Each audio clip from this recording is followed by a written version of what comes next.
हमारे साथ समाजवादी पार्टी मुजफ्फरनगर से सांसद हरेंद्र मलिक हैं। आज चूंकि समाजवादी पार्टी के संस्थापक और पूर्व मुख्यमंत्री मुलायम सिंह यादव की दूसरी पुण्यतिथि थी, उस पुण्यतिथि पर समाजवादी पार्टी के कार्यालय पर मनाई भी गई। हरेंद्र मलिक भी वहां मौजूद थे। आप समाजवादी पार्टी के जो राष्ट्रीय अध्यक्ष रहे पूर्व मुख्यमंत्री मुलायम सिंह जी से आपका काफ़ी जुड़ाव रहा। आज उनकी पुण्यतिथि थी, तो मेरा हरेंद्र मलिक जी से ये सवाल है कि मुलायम सिंह यादव किस तरह की शख्सियत थे, किस तरह के नेता थे और कैसे उनको धरती पुत्र और नेताजी के नाम से पुकारा गया। वो जमीन के आदमी थे और अपने कार्यकर्ता का उतना ही प्यार करते थे, उतना ही ध्यान रखते जितना अपने परिवार के सदस्यों का। उनके बारे में कई बात ऐसी है। एक बार वो जब डिफेंस मिनिस्टर थे तो कैबिनेट की मीटिंग, उसकी डिपार्टमेंटल मीटिंग होनी थी। अधिकारी बैठक के लिए बुलाए थे। उन्हें पता लगा कि कोई दुर्घटना होगी उनके क्षेत्र में और उनके 2 या 2 से अधिक कार्यकर्ता अपने प्राण गंवा दिए। तो ये आदमी मीटिंग पोस्टपोन करके, मीटिंग छोड़ के उठ के चला आया था कि पहले वहां जाऊंगा। और जमीन के थे, सच्चे चरण सिंहवादी थे। तो जब मुलायम सिंह यादव से आपका जुड़ा हुआ, मुलायम सिंह यादव से आप मिले, कब का वो सीन था, कौन सा सन था? मैं सबसे पहले 85 में जब मैं चुनाव लड़ा खतौली से, हाँ, तब इनके संपर्क में आया और मैंने इन्हें देखा कि ये एक एमएलए को एज लीडर अपोजिशन किसी की कोई समस्या होती थी तो उसे सुनकर के खुद प्रिंसिपल सेक्रेटरी को फोन करते थे, उनसे बात करते थे। तो नेता विरोधी दल के तौर पर आपकी उनसे मुलाकात हुई? लगता था कि फिर 3 बार वो सीएम बनेंगे, रक्षा मंत्री बनेंगे। नेता विरोधी दल के रूप में जब हम उनसे मिले, हमारे नेता थे वो उस समय, हम उस पार्टी के एमएलए थे जिसका नेता विरोधी दल था। नेता विरोधी दल आदरणीय मुलायम सिंह जी थे। एक एमएलए से पूछते रहते थे, भाई कोई बात तो नहीं, घर में सब ठीक है। वो इनकी एक आदत थी। और इनके यहाँ जो कर्मचारी काम करता था वो भी अपने आप को ही समझता था कि मैं ही मुलायम सिंह। और जहां तक चरण सिंहवादी होने की बात है, ये मुलायम सिंह यादव का एक मुद्दा था कि उत्तर प्रदेश की विधानसभा के सामने उसने चरण सिंह की मूर्ति लगाई, अपने पिताजी की नहीं लगाई। विश्वविद्यालय का नाम, मेरठ विश्वविद्यालय का नाम चरण सिंह विश्वविद्यालय का। आलोचनाएं हुई और उन्होंने इसकी परवाह नहीं की। तो कहीं ना कहीं मुलायम सिंह यादव जो थे वो चौधरी चरण सिंह, कहीं ना कहीं खुल्लम खुल्ला बहुत ज्यादा वो चरण सिंह से प्रभावित थे। वो समाजवादी विचारधारा के व्यक्ति थे और लोहिया जी से और चरण सिंह से सबसे ज्यादा प्रभावित थे। साहब कभी नहीं सोचते थे क्या होगा।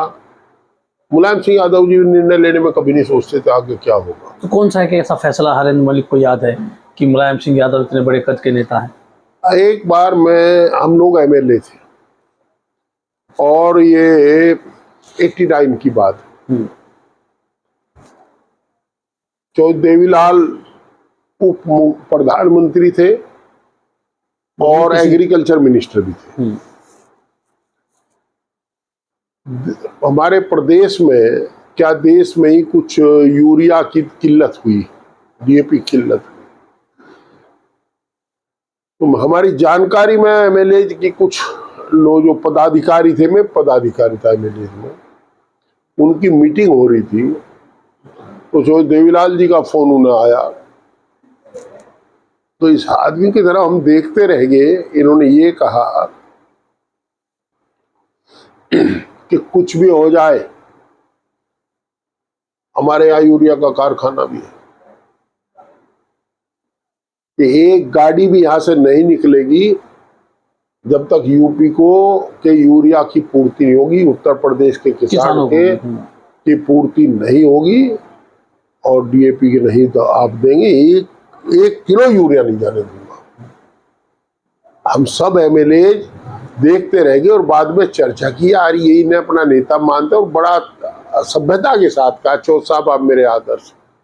मैं आपको बहुत सम्मान करता हूँ, आपको नेता मानता हूँ, आपका आशीर्वाद हमेशा मेरे साथ रहा, परंतु मेरी जिम्मेदारी है कि उत्तर प्रदेश के किसान को यूरिया पहले मिले, उत्तर प्रदेश किसान को खाद मिले, डीएपी मिले, तब उसके बाद देश के बारे में सोचें। तो अभी अखिलेश यादव राष्ट्रीय अध्यक्ष हैं, मुलायम सिंह यादव जी स्वर्गवास हो चुका है, 2 साल हो गए हैं, तो अखिलेश यादव में कितना अक्स देखते हैं मुलायम सिंह यादव का? हरेंद्र मलिक उनकी पार्टी से आप सांसद हैं, राष्ट्रीय महासचिव भी हैं, देखो भाई, उनके साथ काम करने का मौका भी मिल रहा है। मुझे तो अभी थोड़ा समय हुआ उनके साथ, अखिलेश जी के साथ,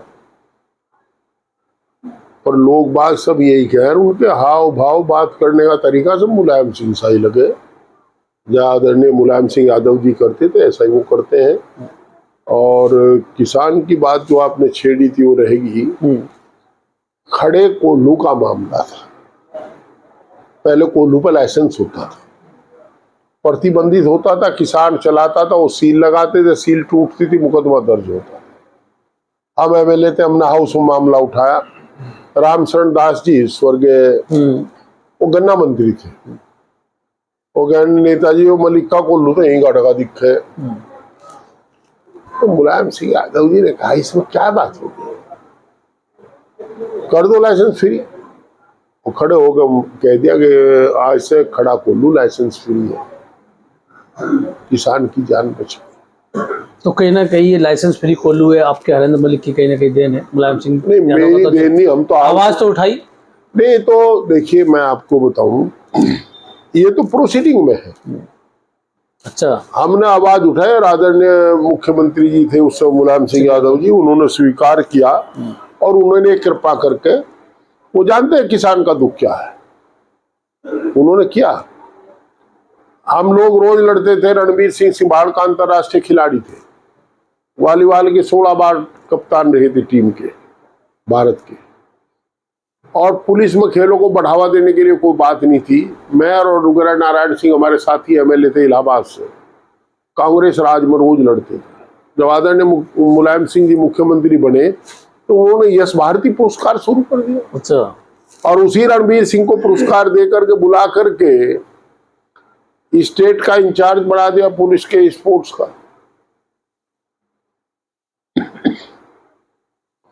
और शायद एसपी का तो दर्जा है, एसपी का एडिशनल एसपी का दिया, एसपी का वो तो मुझे पता नहीं। खेलों को बढ़ावा देने का काम भी उन्होंने किया। सैनिक कोई शहीद हो जाता था तो घर में टोपी जूती आती थी, वर्दी आती थी। अब केवल पार्थिव शरीर ही नहीं आता, उसके साथ साथ डीएम को जा करके सलामी भी डीएम एसपी को देनी पड़ती है। तो ये भी जब रक्षा मंत्री मुलायम सिंह यादव थे तभी हुआ था, तभी हुआ। बहुत फैसले ऐसे जो किसान हक में हुए। गन्ने के भाव पर सब्सिडी देने का काम इन्होंने शुरू किया कि अगर मिल नहीं दे रहा तो हम देंगे। किसान, ये चीनी मिल का ऐसा मामला है कि सरकार चाह कर भी ज्यादा दबाव नहीं दे सकती। अगर चीनी मिल बंद हो जा तो गन्ना किसान के पास गन्ने का कोई अल्टरनेट व्यवस्था नहीं है, टैक्सफुली हैंडल करना पड़ता है। तो इस आदमी ने बहुत काम किया। तो ये थे हरेंद्र मलिक, जिन्होंने हमारे साथ मुलायम सिंह यादव से जुड़ी हुई कुछ यादें साझा की। मैं हूँ राशिद अली और आप देख रहे हैं हमारा चैनल खोज न्यूज।